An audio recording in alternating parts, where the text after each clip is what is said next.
আল্লাহ নবী বলেন, হযরত ইবনে আব্বাস রাদিয়াল্লাহু তাআলা আনহু বর্ণনা করেছেন, রাসূলুল্লাহ বলেছেন, কেউ যদি তার মা বাপের দিকে যদি মহব্বতের নজরে, ভালোবাসার নজরে যদি তাকায়, তাহলে তার আমলনামায় একটা কবুল হজের সওয়াব আল্লাহ পাক আমলনামায় লিখে দিবেন। একজন প্রশ্ন করলেন, যদি এক সাহাবী প্রশ্ন করলেন, ইয়া রাসূলুল্লাহ, যদি কোন সন্তান তার মা বাপের দিকে দৈনিক 100 বার তাকায় তো কি হবে? আল্লাহ নবী বললেন, জেনে রাখো, 100 বার যদি দৈনিক মা বাপের দিকে রহমতের নজরে, ভক্তির নজরে, ভালোবাসার নজরে যদি তাকাও, আল্লাহ পাক তোমার আমলে 100 কবুল হজের সওয়াব লিখে দিবে। আল্লাহর ভান্ডে কোনো অভাব নেই। তাই বলে আবার কেউ মনে করেন না যে হজ যখন ফরজ আছে এত কষ্ট করে টাকা টাকা খরচ না করিয়া মহব্বতের নজরে বাপের দিকে তাকাইতে, এতে কিন্তু কাম হবে না। উল্টো পাল্টা চিন্তা করবেন না, চিন্তাটা ঠিক মতো করে হজ যার উপর ফরজ হয়েছে যাই আদায় করতে হবে।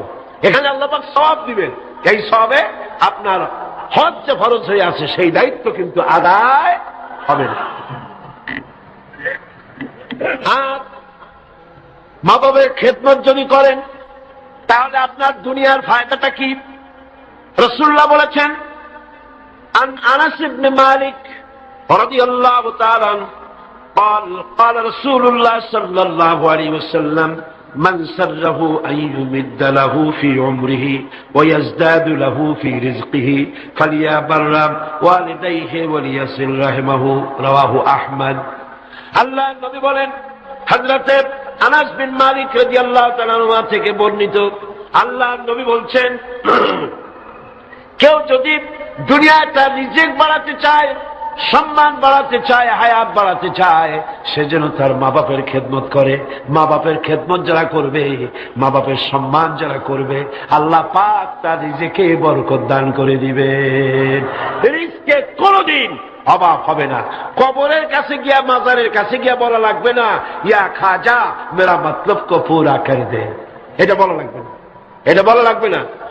আপনার রিজকে বরকত হয়ে যাবে মা বাপ যদি আপনাকে, আপনার জন্য দোয়া করে। এ দোয়া কবুল, মা বাবার দোয়া কি কবুল হয়ে যাবে।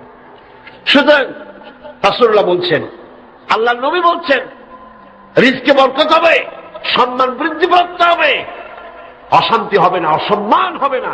মা বাবার খেদমত করবা, রিজকে কোনো অভাব হবে না। সুবহান।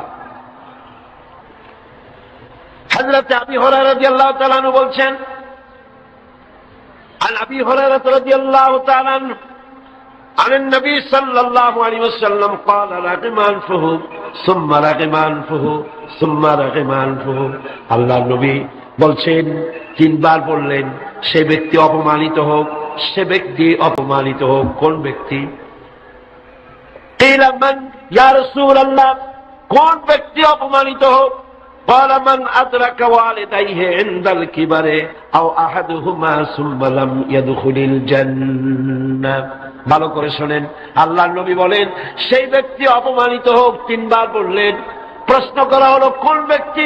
রাসূলুল্লাহ বললেন, মা বাপ 2 জন অথবা একজনকে জীবনে সে পেল আর খেদমত করে আল্লাহর জান্নাত নিজের জন্য ওয়াজিব করে নিতে পারল না, তার মতো হতভাগ্য আর কেউ নাই। মা বাপ যাদের আছে প্রাণ ভরে তাদের খেদমত করো, তাদের খেদমতে আল্লাহ পাক কিসমত খুলে দেবে। আবু দাউদ শরীফের একটি হাদিস শুনুন। হযরত আব্দুল্লাহ বিন আমর রাদিয়াল্লাহু তাআলা আনহু তিনি বলছেন, এক ব্যক্তি তার মাতা পিতাকে কাঁধায় রেখে রাসূলের সামনে জিহাদে যাওয়ার জন্য উপস্থিত হয়েছেন, মা বাপকে ক্রন্দনরত অবস্থায় রেখে। রাসূলুল্লাহর কাছে খবর এলো, এই যুবক জিহাদে যাওয়ার জন্য আসছে আর তার মা বাপ কাঁদতেছে। রাসূলুল্লাহ বললেন, ফিরে যাও, মা বাপকে যেভাবে কান্দায় আসছো ওইভাবে খুশি করে তারপরে আসো, মা বাপকে অখুশি রেখে জিহাদে যাইও না। মা বাপের খেদমত করো, তাদেরকে খুশি করো।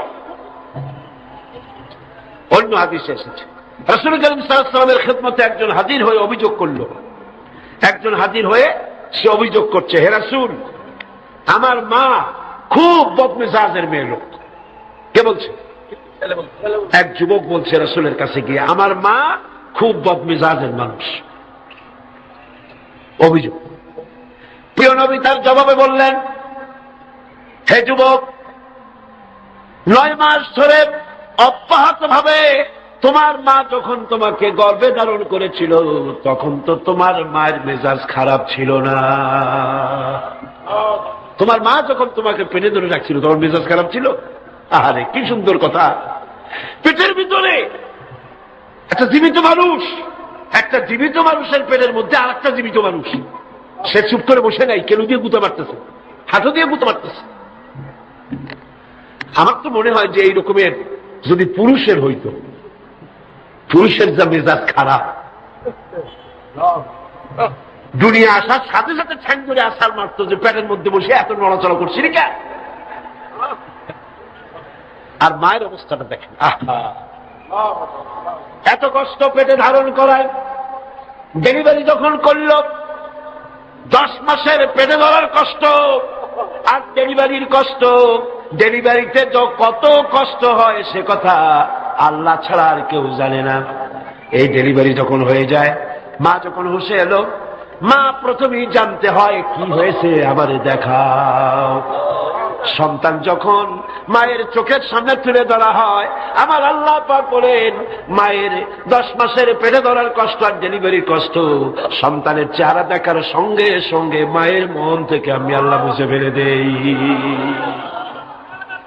রাসূলুল্লাহ বলছেন, ও যুবক, আজকে তুমি বলতেছো তোমার মায়ের মেজাজ খারাপ, কিন্তু 9 মাস যখন পেটের মধ্যে তুমি ছিলা তখন তোমার মেজাজ খারাপ হয় নাই। যুবক তখন পাল্টা জবাব দিল, হে রাসূল, আমি মিথ্যা কথা বলছি না, আমার মা সত্যই তার মেজাজটা দারুণ খারাপ। হুজুর বললেন, সে যখন রাতের পর রাত জাগতো আর তোমারে দুধ খাওয়াইতো, তুমি তোমার মা গভীর রাত্রে ঘুমায়, তুমি চিৎকার করতেছ, ঘুম ভাঙা তোমারে কোলে নিয়ে দুধ খাওয়াইলো, 2.5 বছর পর্যন্ত জ্বালাইছো মায়ের বুকের দুধ খাইয়া, দিনে দুপুরে রাত্রে কত কষ্ট দিছ, তখন তো তোমার মায়ের মেজাজ খারাপ ছিল না। আরে আরে খেতে বসেছে মা, মা কি করে, সকলকে আগে খাওয়ায়, স্বামীরে খাওয়াইলো, মেহমান খাওয়ালো, বাচ্চাদের খাওয়ালো, সব শেষে সামান্য তরকারি আর ভাত আছে, খাইতে বসছে সব শেষে, বাচ্চারে কোলে নিয়ে, বাচ্চা পায়খানা করে দিয়েছে কোলের মধ্যে। মা বিরক্ত হইল না, বিরক্ত হলো না, খাবারের থালাটা সরায় রেখে মা বাচ্চাকে কোলে করে নিয়ে বাচ্চাকে সাফ করালো, নিজের কাপড় চোপড় সাফ করলো, তারপরে ক্রন্দনরত বাচ্চার মুখে 2-3টা চুমা দিয়া তারপর আবার খাইতে বসলো। যেই মা তোমারে নিয়া এভাবে করে 2.5 মাস পর্যন্ত বুকের দুধ খাওয়া তোমারে বড় করলো, তখন তো তোমার মায়ের মেজাজ খারাপ ছিল না। যুবক বলছেন, হে রাসূল, আমার মা আমাকে নিয়ে যত কষ্ট করেছে আমি সে কষ্টের হক আদায় করে দিয়েছি, আমি তাকে হক আদায় করছি, যার তার খাবার দিয়েছি, পরার দিয়েছি, তারে নিয়ে হজ করেছি, হক আমি আদায় করে দিয়েছি। আল্লাহ নবী জিজ্ঞেস করলেন, সত্যি কি তুমি হক আদায় করছো? কয় যে হ্যাঁ, আমি হক আদায় করে দিচ্ছি। প্রিয় নবী জবাবে বললেন, তুমি তো বলছো যে হক আদায় করেছো, কিন্তু আমার প্রশ্ন হচ্ছে তুমি কি তোমার মায়ের সেই কষ্টের বদলা দিতে পেরেছ যে কষ্ট তোমাকে ভূমিষ্ঠ করার সময় তোমার মায়ের হয়েছিল? তোমাকে ডেলিভারি করার সময় তোমার মায়ের যে যন্ত্রণা হয়েছিল সে হককে আদায় করতে পেরেছ? কিয়ামত পর্যন্ত আদায় করতে পারবেন। খবরদার মা বাবার সঙ্গে নাফরমানি করবেন। মাতা পিতার সাথে যারা নাফরমানি করে তাদের কপাল পুড়ে যায়। একজন প্রশ্ন করেছেন, হে রাসূল, আমার মা বাপ তো জীবিত নাই, আমি খেদমত কিভাবে করব, কিভাবে তাদের খেদমত করব? আমি তো বেয়াদবি করে ফেলেছি, অনেক নাফরমানি করেছি, করবো নাকি? এখন আমার উপায় কি? রাসূল করিম সাল্লাল্লাহু আলাইহি ওয়াসাল্লাম বলেছেন, এর জন্য উপায় আছে, 4টা পদ্ধতি আছে। 4 পদ্ধতিতে মা বাপের মৃত্যুর পরে তাদের খেদমত করা যায়। রাসূল করিম সাল্লাল্লাহু আলাইহি ওয়াসাল্লাম বলেছেন, এর জন্য উপায় আছে, 4টা পদ্ধতি আছে। 4 পদ্ধতিতে মা বাপের মৃত্যুর পরে তাদের খেদমত করা যায়। কয় রকম? কয়টা পদ্ধতি? মুখস্থ করেন। মা বাবার সাথে যারা নাফরমানি করেছেন অথবা করেন নাই, মা বাপ মরে গেছে, এখনো আপনার দায়িত্ব আছে। কয়টা? চারটা। খেসালুন আরবা, চারটা পদ্ধতি আছে। আত-দুআউ লাহুমা ওয়াল ইস্তিগফারু লাহুমা ওয়াল ইনফাযু আহাদিহিমা ওয়া ইকরামু সাদীকিহিমা। চারটা পদ্ধতিতে মৃত্যু মা বাপের খেদমত আপনি করতে পারেন। এক নম্বরে হলো তাদের জন্য দোয়া করেন, সূরা ফাতিহা পড়েন, সূরা ইখলাস পড়েন। 3 বার সূরা ইখলাস পড়বেন, একবার কোরআন শরীফ খতম করার সওয়াব হয়ে যাবে। একবার সূরা ইয়াসিন পড়বেন, 10 বার কোরআন শরীফ খতম করার সওয়াব আমলনামায় লাগা হয়ে যাবে। দরুদ শরীফ পড়েন, এগুলি বলে মা বাবার জন্য দোয়া করেন। আর বলেন রব্বিরহামহুমা কামা রাব্বায়ানি সগীরা। মা বাবার জন্য দোয়া করেন। এক। কয়টা পদ্ধতি? কয়টা? 1 নম্বরে হলো দোয়া করা। 2 নম্বরে ওয়াল ইস্তিগফার, মা বাবার জন্য ক্ষমা চাও আল্লাহর কাছে। আল্লাহকে বলতে হবে রব্বুল আলামিন, আমার মা বাপ মানুষ, অন্যায় করেছে, ভুল করেছে, গুনাহ করেছে, গুনাহ হইতে পারে। আল্লাহ তুমি দয়া করে আমার মা বাপের জিন্দেগির গুনাহ খাতা মাফ করে দাও। বলেন আমিন। আরো বলতে হবে আল্লাহ পাক, আমার মা বাপ জীবনে যত গুনাহ করেছে তাদের জীবনের সাইয়্যাত গুলি হাসানাত দিয়া তুমি বদলাইয়া দাও। তুমি যদি ইচ্ছা করো তাহলে তো আমার মা বাপ যে গুনাহ করছে এই গুনাহগুলি তুমি নাকি পাল্লায় নেক বানায় উঠাই দিতে পারো। পারে না? পারে না? সেভাবে দোয়া করো। 3 নম্বরে তাদের ওয়াদা পূরণ করো। মা বাপ যে সব ওয়াদা করে গেছেন পূরণ করতে পারেন নাই, মা বাপের ওয়াদাগুলি পূরণ করে দাও। 4 নম্বরে বাপের যেসব বন্ধু আছে, মায়ের যেসব বান্ধবী আছে, তাদের সঙ্গে সম্মানজনক আচরণ করো। মাঝে মধ্যে তাদেরকে হাদিয়া দিও। পিতার আত্মীয়দের, পিতার বন্ধুদের সাথে বাপের মতো শ্রদ্ধা করো, সম্মান করো। সুবহানাল্লাহ, সুবহানাল্লাহ। রাসূলকে প্রশ্ন করা হয়েছে, হুজুর আমি তো অনেক গুনাহ করে ফেলছি, আমার উপায় কি? হুজুর বললেন মায়ের খেদমত করো। শুনতেছেন কথা? শুনতেছেন? আমি অনেক গুনাহ করেছি, আমার উপায় কি? হুজুর বললেন মায়ের খেদমত করো। তিনি বললেন হুজুর আমার তো মা বেঁচে নাই, এখন আমার উপায় কি? হুজুর কন যাও খালার খেদমত করো, মায়ের গন্ধ খালার গায়ে দিয়ে আসে। সুবহানাল্লাহ। ভাইরা আমার, মা বাবার সঙ্গে যারা দুর্ব্যবহার করে এই দুনিয়ায় তাদেরকে আল্লাহ রব্বুল আলামিন শাস্তি দিবেন। আর পরকালের শাস্তি তো তাদের জন্য রয়েই গেছে। দুনিয়ার শাস্তিও আছে আর পরকালের শাস্তিও তাদের জন্য রয়ে গেছে। মা বাপের দোয়া অবশ্যই কবুল। 3 জনের দোয়া মুস্তাজাবুদ দাওয়া। 3 জন। কয়জন? 3 জন। পীর সাহেবের দোয়া, মৌলানা সাহেবের দোয়া, সুফি সাহেবের দোয়া কবুল হইতেও পারে, নাও হইতে পারে। কোনো গ্যারান্টি নেই, গ্যারান্টি নেই। হইতেও পারে, নাও হইতে পারে। কিন্তু আল্লাহর নবী 3 জনকে গ্যারান্টি দিয়েছেন। মুসাফির, প্রবাসী, তার দোয়া কবুল হবে। যেমন পাকিস্তান থেকে জামে আশরাফিয়ার মুহতামিম হযরত মাওলানা ফজলুর রহিম সাহেব এখানে উপস্থিত হয়েছেন, কসরের নামাজ পড়ছেন। প্রবাসী মুসাফির, মুসাফিরের দোয়া কবুল হবে, বলেন সুবহানাল্লাহ। আবার মজলুম ব্যক্তি, অত্যাচারিত ব্যক্তি যদি দোয়া করে আল্লাহ পাক তার দোয়া মঞ্জুর করে নেবেন। আর মা বাপ যদি সন্তানের জন্য দোয়া করে অবশ্যই সেই দোয়া কবুল হয়ে যাবে। অবশ্যই মা বাপের দোয়া কবুল, কোনো সন্দেহ নাই। লা শাক্কা ফি ওয়ালা রাইবা ফি। মা বাপ দোয়া করলে কবুল হবেই হবে। সুবহানাল্লাহ। এখন এই আয়াতের শেষ দিকে আল্লাহ পাক বলছেন ফালা তুতিউহুমা ওয়া সাহিবুহুমা ফিদ দুনিয়া মারুফা। মা বাপ যদি মুশরিক হয়, মুশরিকা হয়, তাহলে তাদের সাথে আচরণটা কিন্তু খারাপ করা যাবে না। কথা বুঝতে পেরেছেন? আচরণ খারাপ করা যাবে না, আচরণ ভালো করতে হবে, ভালো হতে হবে। সদাচার করো, সদাচরণ করো। মা বাপ যদি অমুসলিম হয়, গুনাহগার হয়, এমনকি মা যদি বেশ্যা হয়, তোমার কাছে মা মাই। খবরদার মায়ের সাথে নাফরমানি করতে পারবে না। কথা বুঝে আসছে? মাথায় ঢুকতেছে? মাথায় ঢুকতেছে? এবার দেখুন হযরত আসমা বিনত আবি বকর রাদিয়াল্লাহু তাআলা আনহা, তিনি বলছেন আন আসমা বিনত আবি বকর রাদিয়াল্লাহু তাআলা আনহা قالت قدمت علي امي وهي مشركه في عهد رسول الله صلى الله عليه وسلم। রাসূলুল্লাহ যুগে আমার মা মুশরিক অবস্থায় আমার বাড়ি আসলো। আমি প্রশ্ন করলাম, হে রাসূল, হে রাসূল, আমার মা আমার বাড়িতে আসছে, আমি কি তার সঙ্গে আত্মীয় জনিত ব্যবহার করব নাকি?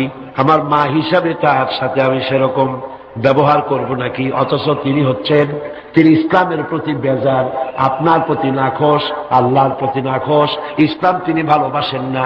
আমার বাড়ি আসছে, আমি তার মেয়ে, আমি এখন তার খেদমত করা বা তার প্রতি ভালো ব্যবহার করা আমার জন্য কি রকম হবে আপনি বলেন? নবীজি বললেন, অবশ্যই তুমি তোমার মায়ের সাথে সম্মানজনক, আত্মীয়তাজনক, মায়ের সাথে সন্তান যেমন ব্যবহার করে সেই ব্যবহার করা লাগবে। মা মুশরিকা হতে পারে, ব্যবহার পাবে সে সন্তান যে ব্যবহার করা উচিত সেই ব্যবহারই পাবে। এই জন্য যাদের মা এবং পিতা মুশরিক বা মুশরিকা, তাদের জন্য সন্তান কেঁদে কেঁদে আল্লাহর কাছে দোয়া করবে। তোমার মা যদি বেনামাজি হয়, তোমার বাপ যদি বেনামাজি হয়, তাহলে তাদের নসিহত করতে গিয়া আঙ্গুল উঁচু করে, চোখ রাঙাইয়া, মাথায় ধমক দিয়া, ধমকের সুখে সুরে মা বাপকে কথা বলতে পারবা না। পায়ে ধরে বলো মাকে, পিতাকে পায়ে ধরে বলো, মা বাপ, হে আমার মা বাবা, নামাজ পড়ছেন না, এটা জাহান্নামের রাস্তা, অনুগ্রহ করে নামাজ পড়ুন, ধমক দেওয়া যাবে না। সুবহানাল্লাহ। আমার বন্ধুগণ, মা বাপের জন্য কেঁদে কেঁদে দোয়া করতে হবে। যাদের মা বাপ এরকম, ইসলাম সহ্য করতে পারে না, আল্লাহ সহ্য করতে পারে না, রাসূল সহ্য করতে পারে না, এটা তো সেই যুগে ছিল, কিন্তু বর্তমান যুগেও আছে না? নাই আছে কিনা? এই মাহফিলও বহুত মহিলা এভাবে চিঠি আমাকে লিখেছেন, মাহফিলে আসে কিন্তু স্বামী তা বরদাস্ত করতে পারে না, কিন্তু সিনেমায় গেলে কোনো খারাপ কিছু মনে টলে, সেখানে যাও মাহফিলি। ছেলে ইসলামী ছাত্র শিবির করে, অসহ্য, তাকে বন্ধ করে দাও, লেখাপড়া বন্ধ করে দাও, সহ্য হয় না। ইসলামী ছাত্রী সংস্থা করে, মৌলবাদী হয়ে গেছে, পয়সা দেয় না, খাবার দেয়। হায় রে কপাল পোড়া বাপ, তোমার তো চিন্তা করা উচিত, তোমার ছেলে সে তো কমিউনিস্ট আন্দোলন করে না, তোমার ছেলে তো সিনেমায় যায় না, তোমার ছেলে তো girls high school, girls college ছুটির সময় এতিমের মতো মেয়েদের দিকে তাকায় থাকে। তোমার ছেলে মাস্তানি করে না, চাঁদাবাজি করে না, ইসলামী ছাত্র শিবির করে, ইসলামী ছাত্রী সংস্থা করে, পবিত্র সংগঠন করে। তুমি তো সেজদা দিয়ে কাঁদবা, আল্লাহ আমার ছেলে ভালো কাজ করতেছে। ঠিক কিনা? জোরে বলেন ঠিক কিনা? আমার বন্ধুগণ, মা বাবের জন্য দোয়া করতে হবে, মা বাবের জন্য দোয়া করতে হবে। রব্বিরহামহুমা কামা রাব্বায়ানি সগীরা। খুব মিষ্টি করে ভালো করে পড়েন, রব্বিরহামহুমা কামা রাব্বায়ানি সগীরা। হযরতে আবু হুরায়রা রাদিয়াল্লাহু তাআলা আনহু ইসলাম গ্রহণ করার পর দীর্ঘদিন যাবৎ তার মা ইসলাম কবুল করেন নাই, বরং আবু হুরায়রা রাদিয়াল্লাহু তাআলা আনহুকে বড় জ্বালাইছে। তিনি মায়ের পায়ে পড়েছেন, বহু অনুরোধ করেছেন, কোনো কিছুতে কাজ হয়নি। একদিন তিনি অনেক রাত করে বাড়িতে ফিরেছেন, মা তাকে প্রশ্ন করলেন, এত রাত কোথায় ছিলি? তিনি বললেন, আমি ছিলাম রাসূল করিম সাল্লাল্লাহু আলাইহি সাল্লামের কাছে। শোনা মাত্র মা তাকে খুব করে মারলেন, গলা ধাক্কা দিয়ে বাড়ি থেকে বের করে দিলেন। তিনি রাসূলুল্লাহর খেদমতে এসে কাঁদতে লাগলেন। আল্লাহর নবী বলেন, আবু হুরায়রা কাঁদো কেন? হযরত আবু হুরায়রা বললেন, ইয়া রাসূলুল্লাহ, মা আমাকে মেরেছে। বললেন, মারলো কেন? তিনি বললেন, ঘটনা শোনালেন, আপনার কাছ থেকে দেরি করে যাওয়ার কারণে আপনার নাম শুনে সহ্য করতে না পেরে আমাকে মারছে। হুজুর বলেন, আবু হুরায়রা, মা তোমাকে মেরেছে, এখানে আমার কিছু করার নাই, আমি এখানে দখল আন্দাজ করতে পারবো না, আমি এখানে কোনো ইন্টারফেয়ার করতে পারবো না, মা মারছে, আমি কি করবো? সুবহানাল্লাহ। ভাইরা আমার, হযরত আবু হুরায়রা বলেন, ইয়া রাসূলুল্লাহ, মায়ের বিরুদ্ধে নালিশ করার জন্য তো আমি আপনার কাছে আসি নাই। বললেন, কেন এসছো? হযরত আবু হুরায়রা বলেন, ইয়া রাসূলুল্লাহ, আমি আসি দোয়া চাওয়ার জন্য। আমি জানি নবীজি যদি আল্লাহর দরবারে হাত উঁচু করে দোয়া মঞ্জুর হয়ে যায়। আপনি আমার মায়ের জন্য হেদায়েতের জন্য দোয়া করুন। মা দুহাত তুলে দোয়া কর। আল্লাহর নবী তখন দুহাত উঁচু করে দোয়া করলেন, আল্লাহুম্মা ইহদি উম্মা আবি হুরায়রা, আয় আল্লাহ, আমি দোয়া করি আবু হুরায়রার মাকে তুমি হেদায়েত নসিব করে দাও। হযরত আবু হুরায়রা দৌড় দিলেন। কয়েকজন সাহাবী পিছন থেকে টেনে ধরলেন, দৌড়াও কেন? কোন বিপদ হলো নাকি? তিনি বললেন, না, কোনো বিপদ হয় নাই। তবে দৌড়াও কেন? তিনি বললেন, দৌড়াই এই কারণে, আমাকে যেতে দাও, বাড়ি পর্যন্ত আমি দৌড়াই যেতে চাই। আমি বাড়ি পর্যন্ত দৌড়াই গিয়ে দেখতে চাই আমি দৌড়ে আমার বাড়িতে আগে পৌঁছলাম না রাসূলুল্লাহর দোয়া আমি বাড়ি যাওয়ার আগে রাসূলের দোয়া আমার বাড়ি পর্যন্ত গেল নাকি। হযরতে আবু হুরায়রা রাদিয়াল্লাহু তাআলা আনহু তিনি বাড়িতে চলে গেলেন, দরজায় গিয়ে নক করলেন। ভেতর থেকে আওয়াজ এলো, কে? তিনি বললেন, মা, আমি আবু হুরায়রা এসেছি। মা বলছেন, আব্বু অপেক্ষা করো, দরজা খুলে দিতেছি। হযরতে আবু হুরায়রা তিনি বললেন, মায়ের গলার আওয়াজ দিয়েই আমি বুঝতে পারলাম আমি ঘরে আসার আগে রাসূলুল্লাহ তীর তার নিশানায় পৌঁছে গেছে, দোয়া কবুল হয়ে গেছে। হযরতে আবু হুরায়রা বলেন, মা বেরিয়ে এলেন, গোসল করে এসেছেন। মা আমারে বললেন, বাবা, তোমাকে মারার পর আমি বড় অনুতপ্ত হয়েছি যে আমি মারলাম কেন। আমার ছেলে তো কোনো খারাপ মানুষের কাছে যায় নাই, দুনিয়ার সর্বশ্রেষ্ঠ মানুষের কাছে গেছে, মারলাম কেন? বড় অনুতপ্ত আর অনুশোচনা আমি করেছি। আমি গোসল করেছি, আমি ওযু করেছি, আমাকে জলদি করে নিয়ে চলো, আল্লাহর নবীর খেদমতে নিয়ে হাজির করে দাও। হযরতে আবু হুরায়রার মা ঘোষণা করলেন, লা ইলাহা ইল্লাল্লাহু মুহাম্মাদুর রাসূলুল্লাহ। বন্দুক দিয়ে গুলি করলে সেই গুলি তার টার্গেটে পৌঁছতে যতটা দেরি হবে, মা বাবার দোয়া, বাবার দোয়া এর থেকে দ্রুত গতিতে আল্লাহ পাকের আরশ আজিম পর্যন্ত পৌঁছে যাবে। এগুলি পৃথিবীতে কোথাও নাই, ইসলাম শিখিয়েছে। কে শিখিয়েছে? যারা বলেন, কে শিখিয়েছে? ইসলাম শিখেছে, শিখায়েছে। পাশ্চাত্যে যায় দেখেন, কিসের মা কিসের বাবা, মা বাবার কোনো খোঁজ খবর নাই। মা বাবা যখন বুড়ো হয়ে যায়, আমি ইংল্যান্ড এবং আমেরিকায় দেখেছি, ওদের জন্য ওল্ড পিপল সেন্টার করা হয়। বুড়া বুড়ি, আমি নাম দিচ্ছি ওইটার বুড়া বুড়ির এতিমখানা। বুড়া বুড়িরা ওইখানে থাকে, ওই ঘরের মধ্যে। ছেলে মেয়েরা কোনো খোঁজ খবর নেয় না।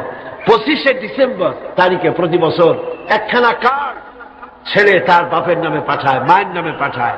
বাবা ওই কার্ডখানা নিয়ে তারপরে বন্ধুদের দেখায়, আমার ছেলে আমাকে মনে করছে। সারা বছর খোঁজ নাই। এরপরে যখন মরে 2-3 দিন পর্যন্ত মদের বোতল, দুধের বোতল, খবরের কাগজ ভিতরে কেউ নেয় না, দরজার কাছে পড়ে আছে। কারণ কি? পুলিশে এসে দরজা খুলিয়া দেখে ভিতরে বুড়া মরে পড়ে আছে, কেউ নাই, ছেলেও নাই, মেয়েও নাই, দেখার কেউ নাই। এই হলো পাশ্চাত্যের অবস্থা। আর ইসলাম কি নিয়ামত! সুবহানাল্লাহ, ইসলাম বিরাট নিয়ামত। মা বাবার সম্মান করতে শিখিয়েছে, সেখানে সম্মান নাই। সন্তানের কাছে সম্মান হবে কি করে? সন্তান আর মায়ের প্রতি যে আকৃষ্ট হবে কিসের মাধ্যমে? দুধ খাওয়াবার মাধ্যমে। আমার দেশে পাশ্চাত্যের আবহাওয়া লেগে গিয়েছে, বহুত মা তার সন্তানকে দুধ খাওয়ায় না। কৌটার দুধ খাওয়ায়, টিনের দুধ খাওয়ায়, নিজের শরীর ভালো রাখার জন্য টিনের দুধ খাওয়ায়। তো সন্তানের মহব্বত ওই টিনের দিকে, বোতলের দিকে বেশি হবে, মায়ের দিকে হবে না। দুধ হচ্ছে একটা ফ্লো, একটা ফ্লো। মায়েরা, আমার মা বোনেরা যারা আসছেন শোনেন, ব্রেস্ট ক্যান্সার যে হয়, মায়ের মেয়ে লোকদের যে ব্রেস্ট ক্যান্সার হয়, চিকিৎসা বিজ্ঞানীরা বলেছেন ব্রেস্ট ক্যান্সার হওয়ার জন্য সবচাইতে বড় কারণ সন্তানকে দুধ না খাওয়ানো। এটা হল আরেকটা কারণ আছে, সেটা আমি বললাম না, ডাক্তারদের কাছ থেকে জেনে নিবে। এটা হলো সবচাইতে বড় কারণ, সন্তানকে দুধ না খাওয়ানো। এই ফ্লোটা, এই স্বাভাবিক ফ্লো আপনি বন্ধ করে রাখছেন, সন্তানকে খাওয়াচ্ছেন না। ব্রেস্ট ক্যান্সার যদি হয়, অপারেশন করে শরীরের যে সৌন্দর্য রক্ষা করতে চাইছিলেন, 12 আনাই 16 আনাই শেষ হয়ে যাবে। এই দুধ, মায়ের বুকের দুধ সন্তানের জন্য শুধু খাদ্য নয়, এর মধ্যে রয়েছে মেডিসিন। এর মধ্যে রয়েছে কি? মেডিসিন। সন্তান ছিল ফি কারার মাকিন, মায়ের পেটের মধ্যে একটা সুরক্ষিত জায়গায়, কোন রোগের জান সেখানে পৌঁছতে পারে না, এরকম একটা জায়গায় ছিল। পৃথিবীতে আসলো, এখানে আছে পলিউশন, এখানে আছে নানান রকমের রোগ, কি জীবাণু, এগুলি রয়েছে। সুতরাং আর কচি চামড়ার লোমকূপের মধ্য দিয়া এই রোগগুলি ঢুকে যেতে পারে। এই রোগ থেকে শরীরকে বাঁচাবার মতো রেজিস্ট্যান্স, স্টেমিনা, শক্তি তার মধ্যে নাই। এই জন্য আল্লাহ কি করলেন? অ্যান্টিবায়োটিক ঔষধও সহ্য হবে না, রোগ থেকেও তার বাঁচানো যাবে না। সেই জন্য রব্বুল আলামিন মায়ের বুকে যে দুধ দিয়েছেন, প্রথম যে শাল দুধ যেটাকে বলা হয়, এই দুধটাকে আল্লাহ পাক খাদ্য আর রোগের প্রতিষেধক ঔষধ হিসাবে আল্লাহ দিয়ে দিয়েছেন। সন্তানকে দুধ খাওয়াও, সন্তানের মহব্বত তোমার প্রতি বাড়তেই থাকবে। সুবহানাল্লাহ, সুবহানাল্লাহ। পাশ্চাত্যে এই মহব্বত নাই। পাশ্চাত্যে আমি নিজের চোখে প্রত্যেক বছর দাওয়াত হয়তো দেখি, খালি গুলি না, চোখ দিয়ে তাকায়ও দেখি কোথায় কি হয়। মেয়ে লোকগুলি তাদের বাচ্চা পুশ চেয়ার, হুইলওয়ালা চেয়ার আছে, সেই চেয়ারে বাচ্চাটা ঠেলতে ঠেলতে নিয়ে যায় মার্কেটিং করতে, আর কুত্তার বাচ্চাটা কোলে নিয়ে হাঁটে। নিজের ছেলে কান্দে, তাতে কিছু আসা যায় না, কুত্তারে কোলে নিয়ে কুত্তারে চুমা দিয়া তারপরে নিয়ে যায়। যে কুকুরের যে যত্ন আছে, শিশুর সেই যত্ন পাশ্চাত্যে নাই। অথচ শিশুর মর্যাদা আল্লাহ দিয়েছেন, শিশুর হক, মায়ের দুধ তাকে খেতে দিতে হবে। এ দায়িত্ব দিয়েছে আল্লাহ পাক। এ হক আদায় করার জন্য মাকে দায়িত্ব দিয়েছে। আমার মা বোনেরা, আপনারা আপনাদের মহলে কথা শোনান, সর্বত্র পৌঁছান, কোন মা যেন তার সন্তানকে নিজের দুধ থেকে যেন বঞ্চিত না করে।